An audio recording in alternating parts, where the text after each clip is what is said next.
Hastinapur, Karuraja's powerful and prosperous Rajnagari. City of mighty warriors.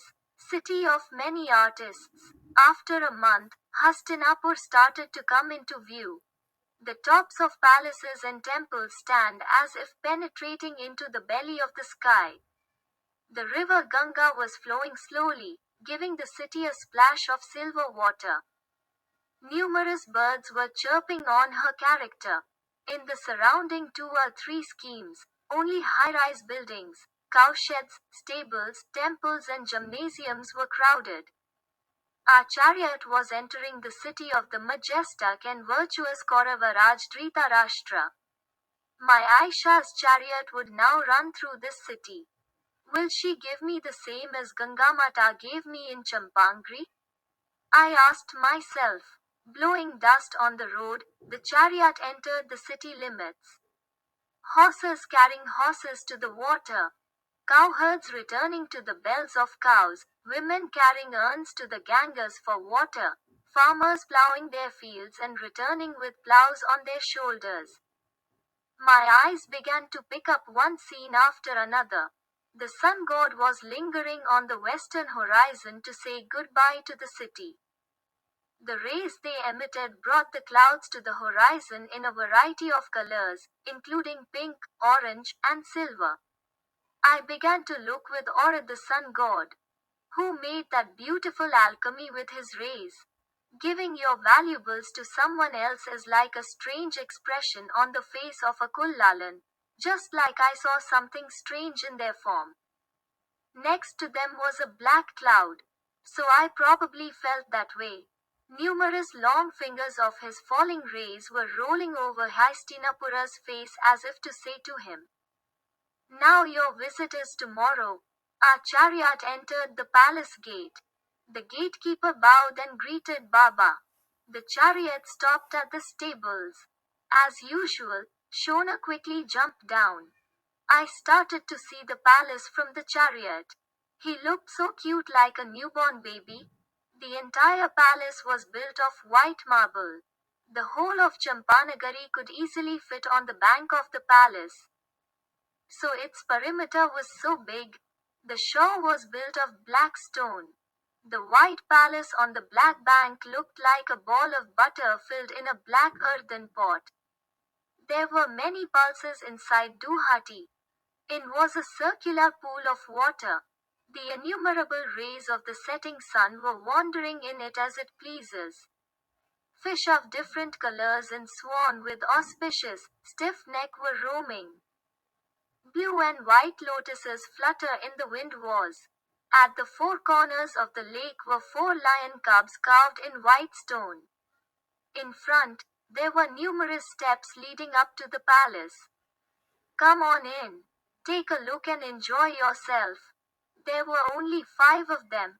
If you miss a step, don't you? With that suspicion, I began to count back. 1, 2, 4, 10, 20, 50, 100, 100, 1, 2, 4, 5, and 106. Oh, there were 105 in Maharashtra. Now, how did 100 Sanhas come to be? I began to think. Why 105 in Asinet, otherwise 106? What about you? Thinking that I would set foot on that glorious and holy land of Hastinapura in the northern evening, a chariot of 7 black horses entered through the Mahadwara with a roar of wind speed. Someone challenged Potidi, Hastinapur Dhipati Maharaj Dhritarashtraputra Yuvaraj Shiromani Duryodhana. All the servants and the gatekeepers stood up shaking their limbs. Baba also leaned towards the chariot and greeted them.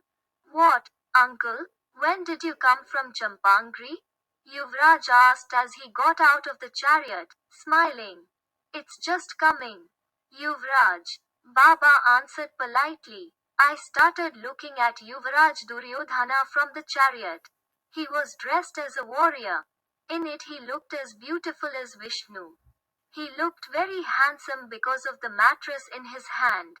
In one fell swoop, he jumped down and approached Baba. He had an unseen art in his walk.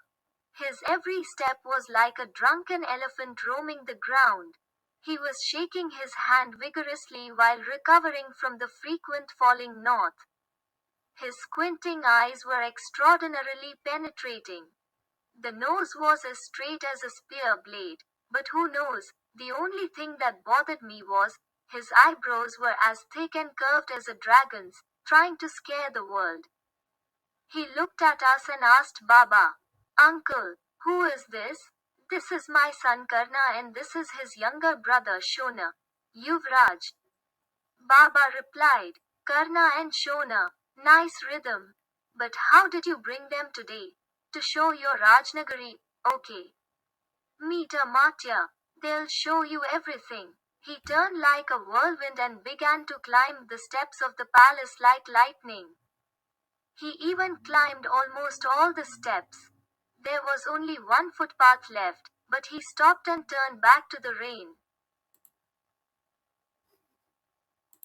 Tapapagaras Sharga, Sapna Shahana Ramasala in a moment like a sari, he came down all the steps and came back to us.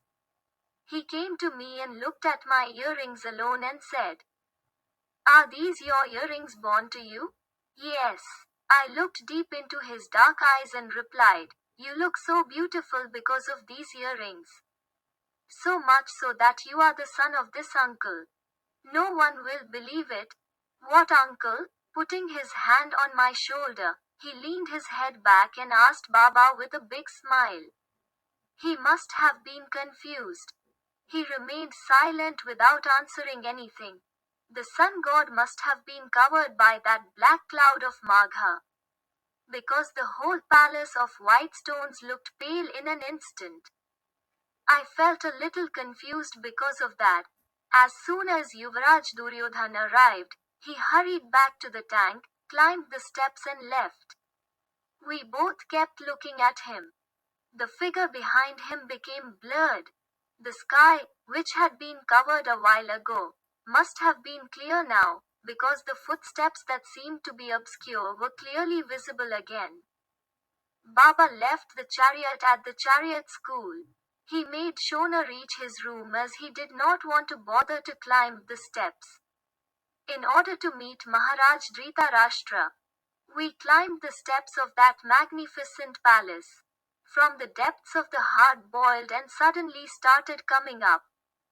Fear, curiosity, respect, hesitation and faith began to fill my mind with many strange emotions. The mighty Maharaj Hasti of Somvansh had built this city many years ago after seeing the abundant and clean water of the Ganges. His father-in-law, Maharaj Kuru, became so powerful that the people started recognizing the former Somvansh as Kuru Vansh by his name. His descendants came to be regarded as Kauravas. This fort was built by that mighty Maharaj Kuran, in which Somvansha the wise Manu, Purush Shrestha Pururva, Nasa who made Indra also surrender, Yayati who left Sara Ayavarta by his Digvijay. His mighty sons Yaduni Puru, Janmeje Ahanyati, Devatithi, Dashyant, Bharat, Hasti, Maharaj Kuru, who made the people forget by his deeds, must be so virtuous and virtuous. How are you? But why Maharaj? After him, what was left less powerful in this palace? Only a series of mighty Maharajas like Vijurat, Anishwan, Parikshit, Bhimsen, Parishravas were created in this Kurukula. Maharaj Karu was the adornment of Kurukula. Shantam, the son of Parishravas Maharaj, who married a mermaid, had set a new standard in Kurukula. His brother Maharaj Devai, who is definitely kicking at such immense state splendor, is the culmination of the Kurukula tradition. What a variety of victories the palace must have seen one day. We walked to the back of the room one by one. My eyes began to drip as fast as I could. The palace was adorned with many neat rooms. There were beautiful carvings on every stone pillar in the room. The pillars are intact. Gandaki was made of stone. There were many beautiful paintings on the walls of the rooms on the life events of the ancestors of Kurukula. Servants stood politely at the door of each room. His every move was prompt. There were beautiful stone statues of warriors in various places. Birds like peacock, cuckoo, dove, and bhardwaj were housed in wooden cages here and there. They were making strange noises. The palace was a living sculpture of Kaurava's prowess. We came to Maharaja's safe room. I stared at it with all my curiosity. Maharaj Dhritarashtra was sitting on a high ornate seat covered with gold. He had a golden crown on his head. There was a fine royal glow shining through the body. The necklace was adorned with rubies, pearls, and viduriya. The blue rings of light that came out of them were wrapped around their fat necks. The broad-chested Maharaja looked thick, plump, with a white beard, but he had dark circles around his eyes. The eyes seemed to meet. To his right hand, but slightly down, sat a gentle, smooth-faced man in a simple wooden seat. She had pushed one end of Shubhar Uttar from her left shoulder. The white plums exposed from it were as fresh as a banana kernel. The face was round like an Aquarius. The eyes were calm and serious. There was a faint tinge of odor on his forehead. To the left of the Maharaja, another tall man was standing with a pen in his hand. Baba bowed to Maharaj with utmost respect. They told me to do the same. I am saluting you, my servant Sutraj Adhirat, wishing you well. My son Karna is also saluting you with utmost respect. Maharaj. Baba bent down and said, Come. Yes, sir. That's Karna. Assam. Baby Karna, come closer. He reached out to me. I started to turn around very impatiently to open it, but instead of opening my eyelids, the water on the corners of my eyes got mixed with the white beard on my cheeks. I bent down and touched their feet. He grabbed the rod and lifted me up. He held my face in his hand with his trembling hands. Fingers touched the earrings. There was something strange about that trembling touch. Raising his eyebrows, he turned to the right and said, Vidur, really surprised. This fleshy coil is unusual. Yes, Maharaj. And he has a shield of deer on his body. Vijura looked at Baba and asked, Adhirtha, you are Shamvarni, then how is your son Hiranyavarni? She is a mother. Gurudev. Baba joined hands and said to Maharaj, There is a request, Maharaj. Speak Adhirtha, what is it? If only my sons could learn some martial arts along with the princes. Of course. Adhirtha, go like this and meet Guru Drona and put his name in his battlefield now. Maharaj said to the tall man standing on the left, Vrishvarma. Help him whatever he needs. Amatya Vrishvani bowed without bowing the scepter Ajna Maharaj. We saluted Maharaj and left.